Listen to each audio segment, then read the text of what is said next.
À la une de l'actualité, l'installation hier du Conseil national de la femme. L'organe consultatif a pour mission de réfléchir sur toutes les questions concernant la promotion de la femme et de son autonomisation. Le CNF a été officiellement installé lors d'une cérémonie en présence du chef de l'État.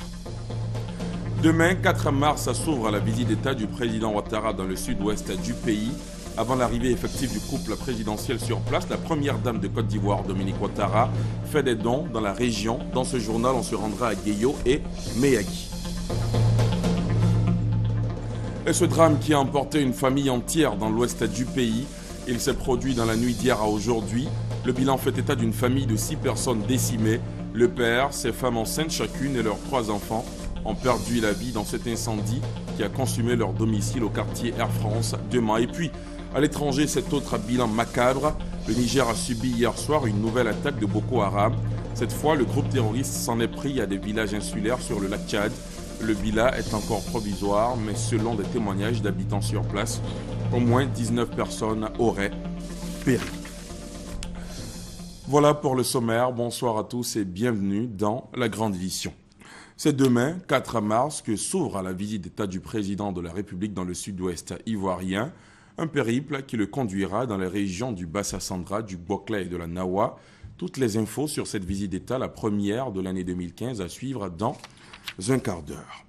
Pour commencer ce soir, on s'intéresse à l'installation hier du Conseil national de la femme. L'organe consultatif est chargé de réfléchir sur toutes les questions concernant la promotion de la femme et de son autonomisation. Le CNF a été officiellement installé lors d'une cérémonie à la salle des pas perdus de la présidence de la République, cérémonie présidée par le chef de l'État avec la participation de plusieurs personnalités. Jérôme Kofi Abolin à Ouattara. Belles, intelligentes et combattantes, les femmes de Côte d'Ivoire le sont toutes.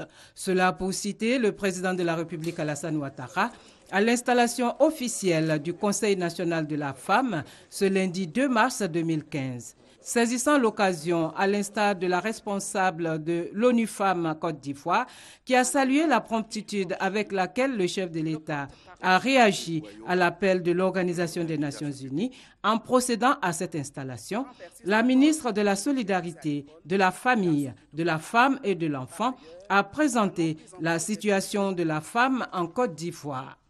La trouvant déplorable par moments en raison des nombreux problèmes des femmes, tant sur le plan politique, économique et social, elle a toutefois bien apprécié les actions du chef de l'État, du gouvernement et surtout de la première dame pour la promotion de la femme.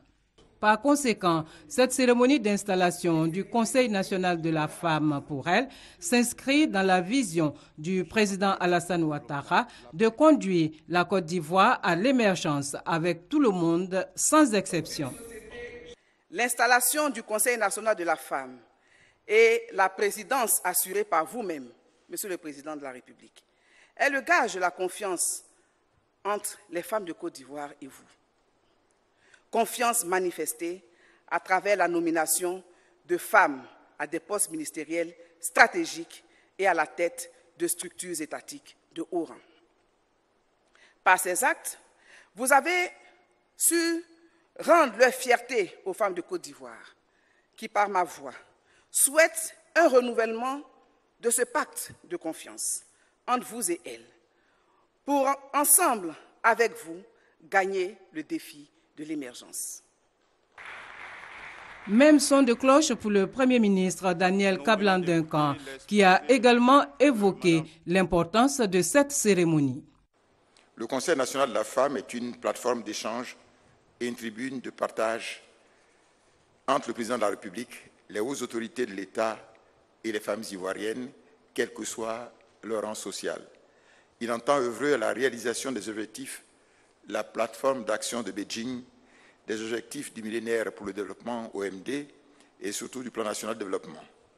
À cet effet, les missions du CNF sont essentiellement de porter la voix des femmes ivoiriennes auprès des instances nationales et internationales, de veiller à l'application des engagements pris en faveur de leur autonomisation, de formuler des propositions d'actions concrètes et réalisables en vue d'améliorer les conditions de la femme ivoirienne, de valider et faire adopter toutes les politiques relatives au développement et la promotion de la femme dans la société ivoirienne.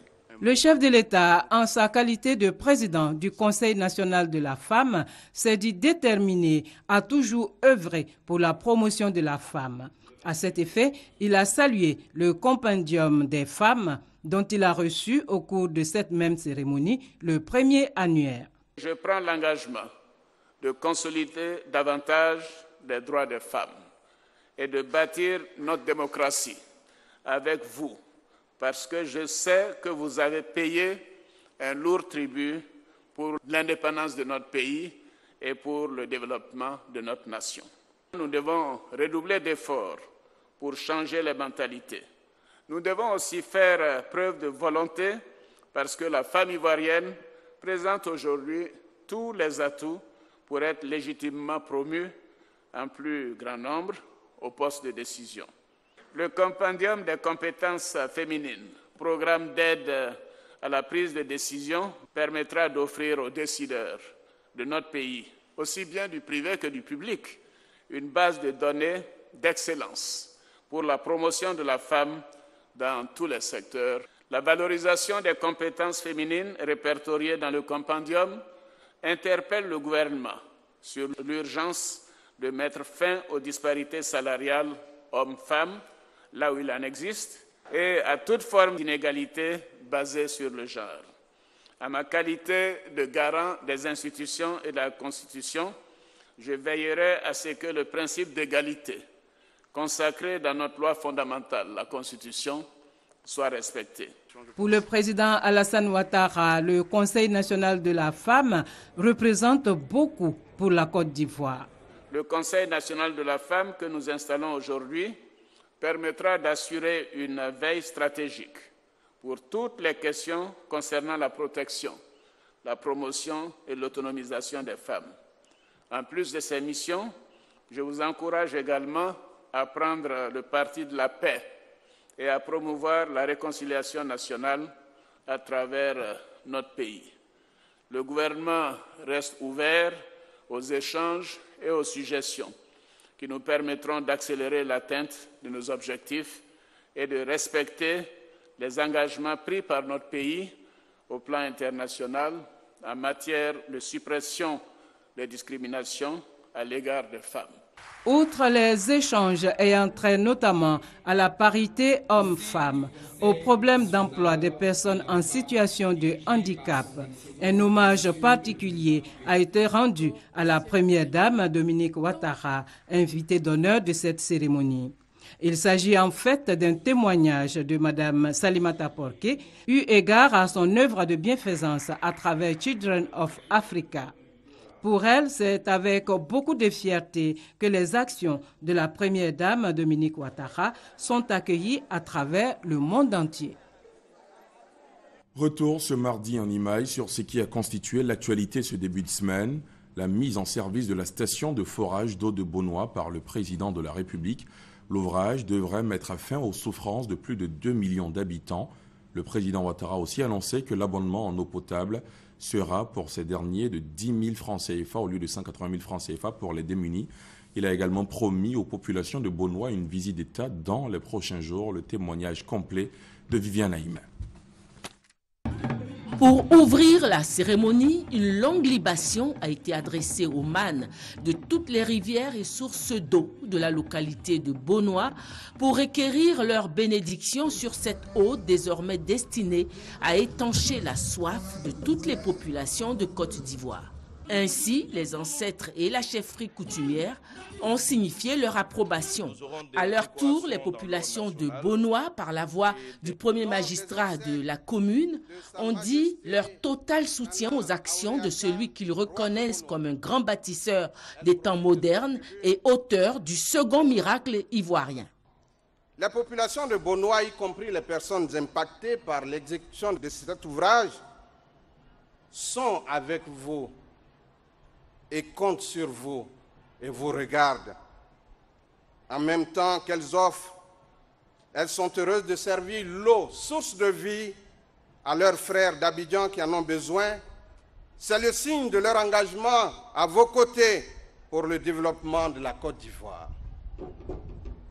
Les populations du Sud Comoé vous expriment à partir de Bonoa, la capitale du Sud Comoé, leur infinie gratitude pour votre présence effective là où vous auriez pu vous faire représenter et pour votre attention particulière à leur endroit à travers les nombreux programmes structurants.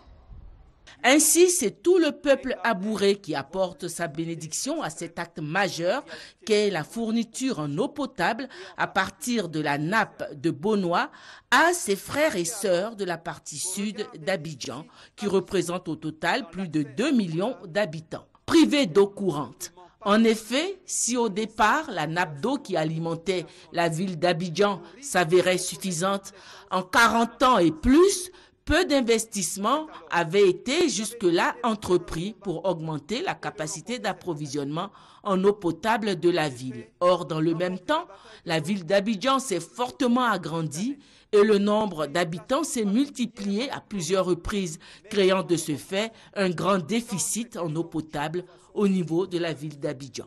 À ce niveau de la problématique, les intervenants, le ministre Patrick Achi, mais aussi l'ambassadeur de la République populaire de Chine, partie prenante dans la réalisation de la station d'eau de Bonoa, ont félicité le président de la République Alassane Ouattara pour son esprit de progrès et son engagement pour le bien-être de ses concitoyens, ce qui l'a poussé dès sa prise de fonction à la tête de l'État de Côte d'Ivoire à rechercher solutions aux cruelles conditions de vie de ces millions d'Abidjanais privés d'eau courante. Remporter la bataille de l'eau, ce fut ce combat titanesque qui prit une place toute particulière dans votre programme, mais également dans votre vie. Tant cette question touchait de façon si douloureuse et insupportable les millions de vos concitoyens.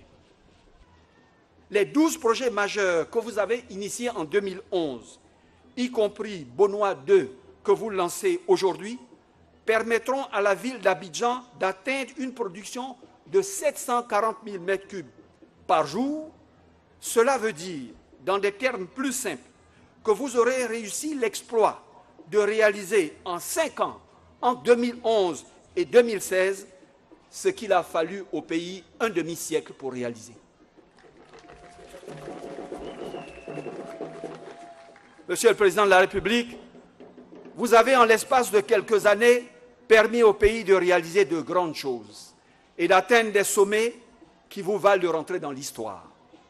Mais soyez ici, par mon humble voix, remerciés pour cette œuvre-ci, qui, sans doute, plus que toutes les autres, par ses conséquences immédiates sur le bien-être quotidien de millions de nos concitoyens, vous inscrivent définitivement dans l'éternité. 80 000 m3 d'eau par jour, c'est l'apport supplémentaire en eau potable grâce à la nouvelle station d'eau de Bonoa. L'investissement réalisé est de 59,5 milliards de francs. La Chine a participé au financement pour 50 milliards de francs et l'État de Côte d'Ivoire pour 9,5 milliards de francs. Le gouvernement chinois apprécie les réalisations qui sont entreprises en Côte d'Ivoire depuis les 4 dernières années, a souligné l'ambassadeur de la République populaire de Chine. Dans le domaine d'infrastructures, de nombreux projets ont été réalisés pendant bientôt 4 ans après la crise post-électorale. Le gouvernement chinois apprécie beaucoup les progrès enregistrés en République de Côte d'Ivoire depuis ces 4 dernières années et la Chine continuera à lui apporter des aides comme par le passé dans la mesure du possible pour accompagner l'émergence de la Côte d'Ivoire. Grâce à cette nouvelle station d'eau, toutes les communes d'Abidjan Sud sont désormais pourvues en eau potable. Au nom de toutes ces localités, le maire de la commune de Koumassi a traduit la reconnaissance des populations. Vous venez mettre fin aux souffrances de nos populations, leur rendre leur dignité de citoyens du XXIe siècle et leur redonner la vie. Eh bien, Monsieur le Président de la République, pour nous avoir donné l'eau, et donc la vie. Nous, maires, nous engageons à conduire votre campagne dans nos localités, comme au deuxième tour de l'élection présidentielle de 2010, pour vous assurer, aux côtés de nos frères et sœurs des partis membres du RHDP, la victoire. Mais cette fois-ci, dès le premier tour, et ce ne sera que reconnaissance aux bienfaiteurs que vous êtes. De l'eau désormais pour toutes les communes d'Abidjan. Le premier des Ivoiriens n'avait pas encore fini de contenter ses concitoyens. Selon cette recommandation qu'il ne cesse de prôner, à savoir faire en sorte que les populations ressentent les fruits de la croissance, le branchement au réseau d'eau sera subventionné pour 30 000 ménages à faible revenu, a-t-il annoncé. Beaucoup de progrès ont été accomplis, mais ces progrès doivent être partagés et accessibles à tous, notamment aux plus défavorisés et aux plus démunis.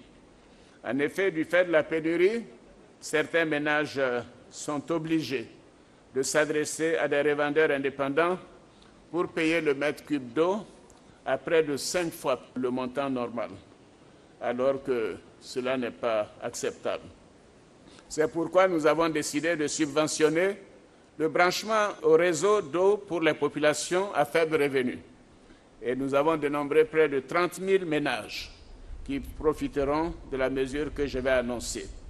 Ces ménages ne paieront que 10 000 francs CFA au lieu de 180 000. Oui, 10 000 francs CFA au lieu de 180 000 pour les brancher au réseau d'eau.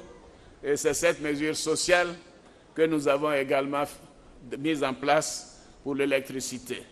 Le président de la République a remercié les populations de Bonoa pour leur compréhension. Il leur a promis pour bientôt une visite d'État dans le sud Comoé. Bonoa en deuil par la disparition de son illustre fils Mathieu Ekra, le président de la République a rendu hommage au compagnon du président Houphouët-Boigny qu'il a été. Le président Mathieu Ekra nous était proche, Mme Ouattara et moi-même. Et nous savions à quel point il a été proche du président Félix Houphouët-Boigny. Je me souviens quand je suis arrivé comme président du comité interministériel de coordination économique, c'est auprès du président Mathieu Ekra que j'ai appris la gestion du gouvernement. Et c'est après cela, plusieurs mois après, que le président Houphouët m'a nommé Premier ministre de la République. Je voulais donc lui rendre hommage pour son soutien, pour son conseil. Et vous savez la place que le président Mathieu Ekra a occupée au sein du PDCI-RDA. Donc, Monsieur le Premier ministre, à vous, à moi, à tous, toutes mes condoléances pour un compagnon du président Félix Houphouët-Boigny. Je vous demande de transmettre au président Henri Konan Bédié toute notre émotion, notre compassion et nos condoléances. Le président de la République a saisi l'occasion de sa présence dans cette zone du sud Comoé, reconnue comme un bastion du PDCI, pour rendre hommage à son aîné et frère Henri Konan Bédié, sans omettre le père fondateur Houphouët-Boigny. Monsieur le Premier ministre, vous direz au président Henri Konan Bédié qu'il est un grand homme d'État, car il a démontré pas seulement le samedi, mais depuis toujours que ce qui lui importe pour la Côte d'Ivoire, c'est la paix. C'est la paix, c'est le développement, c'est le rassemblement. Oui, je veux que l'on sache que le président Félix Houphouët-Boigny a été non seulement le père de la nation, mais notre père à chacun de nous. Mathieu Ekra, Henri Konan Bédié, moi-même. Et donc, en ce jour mémorable, je veux que vous sachiez que nous sommes tous PDCI RDA. Oui, Monsieur le Premier ministre, le président Houphouët nous a appris des leçons d'humilité, des leçons de tolérance, mais ce qui lui importait le plus, c'était la paix. La paix partout en Côte d'Ivoire, pour tous les Ivoiriens. Et nous sommes fiers de ce qu'il a fait pour notre pays. Oui, pendant des décennies, la Côte d'Ivoire, malgré sa population d'environ 10 à 15 millions d'habitants, était la 3e puissance économique du continent africain. Il nous a laissé un héritage. Je prends l'engagement de faire en sorte que cet héritage prospère et qu'il repose en paix. Les discours ont fait place à la découverte de la plaque commémorative et à l'ouverture symbolique de la vanne. La cérémonie d'inauguration était doublée du lancement des travaux de la deuxième phase, baptisée Bonois 2, destinée à renforcer la capacité d'approvisionnement en eau potable d'Abidjan. Et puis 13 personnalités ayant participé à la réalisation de la première phase de ce grand projet de renforcement de l'alimentation d'Abidjan en eau potable ont été décorées. 7 ont été faits officiers de l'ordre national et 6 officiers de l'ordre du mérite ivoirien. Voilà, si les populations de Bonois doivent patienter, celles du Bas-Sassandra ne devront pas attendre encore longtemps avant de recevoir le chef de l'État. C'est demain que s'ouvre sa visite d'État dans la région du Bas-Sassandra, du Boclé et de la Nawa, avant l'arrivée effective du couple présidentiel sur place. La première dame Dominique Ouattara fait des dons dans la région. C'est le cas à Gueyo, où ses émissaires ont fait des dons aux populations. On fait le point avec notre envoyé spécial, Thomas Guessambi. Difficile d'accès.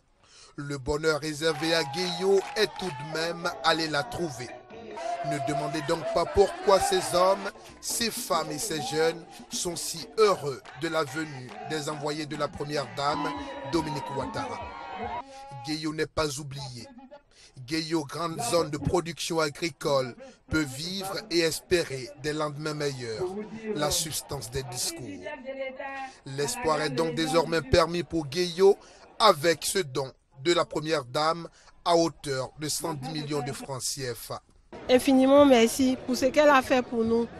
Nous espérons la revoir nous-mêmes un jour ici. On attend encore les infrastructures pour pouvoir mettre tout ce paquet-là à l'intérieur. Et cela nous va droit au cœur. C'est la première fois qu'une première dame arrive comme ça pour faire de nombreux dons. On avait vraiment besoin de cela. Donc c'est venu à temps pour permettre aux femmes là, de mieux travailler. Parce qu'ici, nous produisons beaucoup de vivriers. Et nous avons des problèmes même pour faire sortir ces vivriers-là de la brousse. Donc avec ces tracteurs-là, je pense que les femmes pourront mieux faire. C'est d'abord un sentiment de très grande joie de recevoir tous ces dons. C'est la preuve que c'est une grande dame de cœur, qui a fait parler ce cœur-là pour nous combler de joie.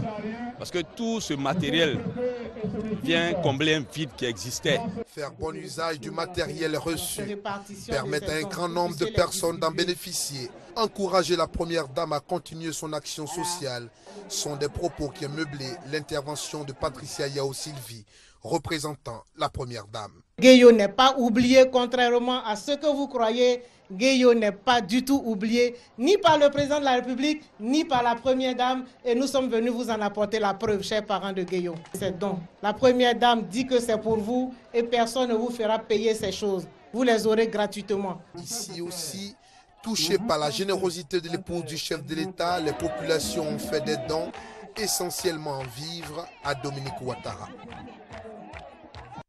Après Gueyo, Thomas Guessambi s'est rendu à Méagui, même son de cloche ou même vent de largesse devrait-on dire.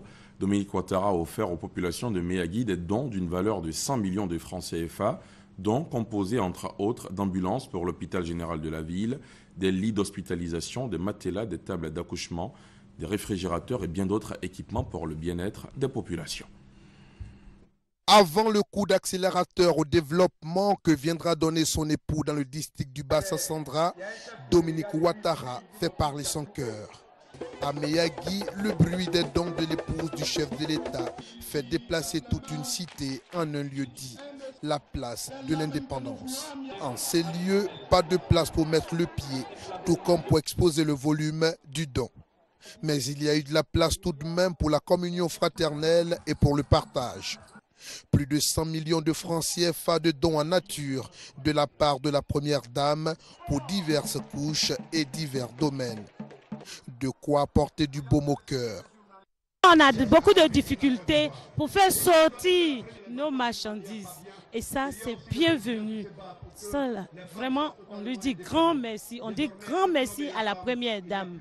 Ce qui est là répond aux besoins immédiats. Pour tous ceux qui sont handicapés, qui sont dans l'association, nous avions vraiment besoin de fauteuils roulants. Alors, nous sommes très heureux d'avoir reçu ces fauteuils roulants. On a l'impression même que Madame la Première Dame était déjà dans l'esprit et dans le cœur des populations de Méagui. La preuve, c'est qu'elle a devancé les doléances pour faire des dons jusqu'à 100 millions de francs. Il n'y a pas de terme, il n'y a pas de mots pour lui dire merci. Pour Yao Patricia Sylvie, directrice de cabinet de la Première Dame, ce geste de Dominique Ouattara, à côté d'apporter le soulagement, devrait encore rapprocher les uns des autres. Avec tous ces dons que vous voyez sur cette place, nous avons particulièrement insisté sur le fait que ces dons sont des besoins spécifiques des populations et nous avons souhaité également que le corps préfectoral et toutes les autres autorités administratives et politiques distribuent ces dons sans qu'il n'y ait de palabres autour et que tout se passe très bien dans la cohésion et dans l'unité. C'est le message de la Première Dame. En chargeant à leur tour les mains de l'envoyé de la Première Dame de cadeaux pour leur bienfaitrice, les populations ont fait le pari d'une mobilisation exceptionnelle pour le passage du président de la République au cours de sa visite d'État dans leur cité. Au programme de cette visite d'État dans le Bas-Sassandra, vendredi, le président Ouattara sera dans le département de Sassandra. Sassandra, c'est cette localité à fort potentiel touristique. L'activité a été affectée pendant les années de crise. Depuis le retour de la paix, la destination Sassandra est de nouveau prisée. Les touristes, eux, ne demandent que le redécollage véritable de la filière. Notre reporter Michel Digré les a rencontrés. Reportage. Située à 285 km d'Abidjan, Sassandra constitue une attraction touristique de choix pour les visiteurs de la localité. Je viens de l'Angleterre, comme toutes mes copines, et on voulait voir les pêcheurs et les vieux bâtiments avec beaucoup d'histoire et beaucoup de gens très sympas. À 6 km du centre de la ville, nous avions rencontré Claude Daquin, opérateur économique français vivant à Bordeaux, mais qui a décidé de s'installer dans le village de Drevin pour ses vieux jours. Je n'ai plus rien à faire en France. Et ici, j'avais envie de faire quelque chose. Le végétal m'attire énormément et l'eau. Donc, avec, je vais dire, du savoir, de la connaissance, un marteau, une pointe et une scie, j'ai pu composer, réaliser ce que j'ai réalisé ici. Ce que Claude a réalisé à Drevin, c'est une cabane en bois avec toutes les commodités alimentées par l'énergie solaire. Bon, je suis simple, monsieur, il me faut 3 éléments.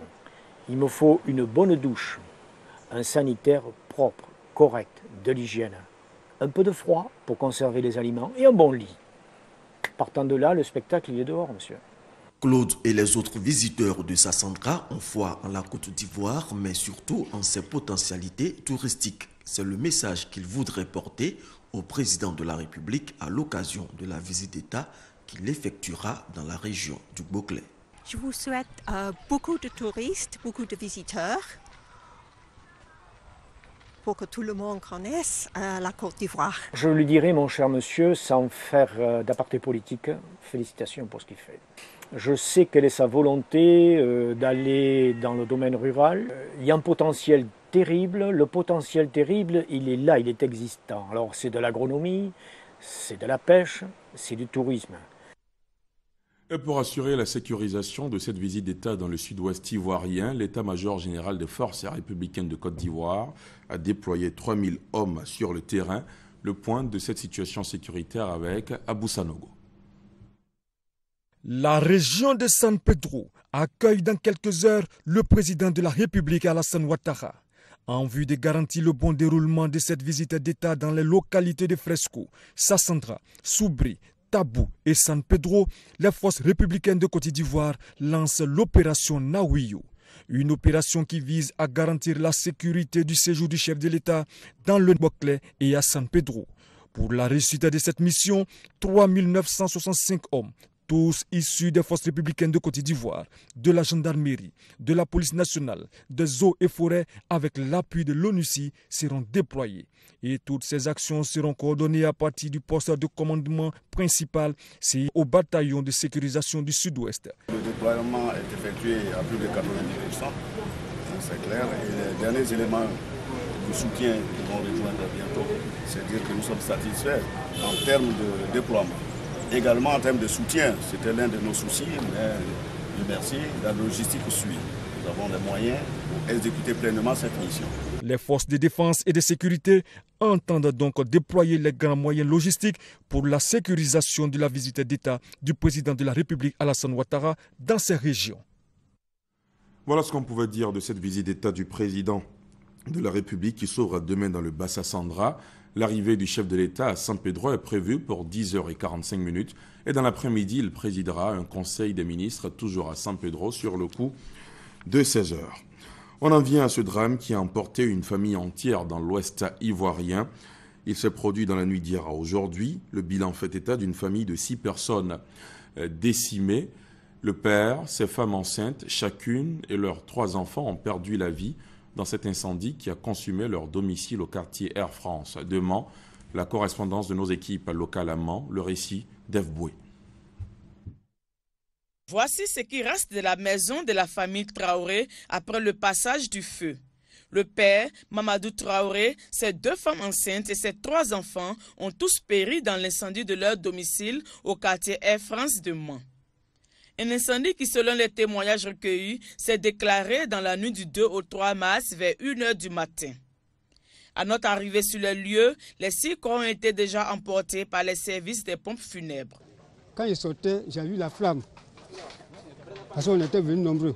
Il y a plus la flamme et on ne pouvait pas s'approcher, même la fumée. On ne pouvait pas s'approcher. Et la flamme était forte. Bon, on s'est arrêté, on a vu que les gens étaient dedans, mais ils ne pouvaient pas sortir. Il y en a des gens qui ont puisé de l'eau pour verser, mais on ne pouvait pas rentrer pour prendre les gens qui sont dedans. Peut-être que les femmes qui ont préparé n'ont pas éteint leur feu de cuisine. Et comme Michel a garé aussi sa moto ici, certainement que le feu a marché un peu jusqu'à rentrer où fit l'essence de moto. Alertés, les autorités administratives et municipales se sont rendues sur place pour faire le constat et apporter leur soutien. Les causes exactes ne sont pas encore tout à fait élucidées, mais ce qu'il faut comprendre, c'est qu'il y a eu beaucoup de dégâts, des pertes en vie humaine. Il y a 6 personnes qui sont restées sur le champ. Nous sommes partis donc rassurer la famille, dire à la famille que nous sommes donc ensemble. En attendant donc de déterminer les causes exactes de ce drame, tristesse, désolation se lisent sur les visages dans ce paisible quartier de la ville de Mans. En bref, une peine de 10 années de réclusion a été requise contre l'ancienne première dame ivoirienne Simone Gbagbo, accusée notamment de participation à un mouvement insurrectionnel durant la crise post-électorale de 2010-2011 en Côte d'Ivoire. À l'étranger, le Niger a subi une nouvelle attaque de Boko Haram hier soir. Cette fois, le groupe terroriste s'en est pris à des villages insulaires sur le lac Tchad. Le bilan est encore provisoire, mais selon des témoignages d'habitants sur place, au moins 19 personnes auraient péri. Les insurgés seraient arrivés par pirogue motorisée avant de tirer des coups de feu et lancer des explosifs dans les maisons. Sur l'île de Kui-Kéléa, 2 personnes ont été tuées à bout portant. D'autres ont été brûlées dans leur maison et d'autres encore ont péri, noyées, comme le confirme le député de Bosso El Hadj Aboubakar. Voilà, pour terminer, je rappelle cette information, c'est demain, 4 mars, que s'ouvre la visite d'État du président de la République dans le sud-ouest ivoirien. Un périple qui le conduira dans les régions du Bassa Sandra, du Bokla et de la Nawa. L'arrivée du chef de l'État à San Pedro est prévue pour 10h45 et dans l'après-midi, il présidera un conseil des ministres, toujours à San Pedro, sur le coup de 16h. Toutes les infos sur cette visite d'État, la première de l'année 2015, à suivre sur nos antennes dès demain avec des plateaux spéciaux, analyse et décryptage de nos consultants. Demain matin, déjà retrouvé David Goué dans Mobio. C'est la fin de ce journal. Merci de l'avoir suivi. Excellente soirée sur la chaîne qui rassemble.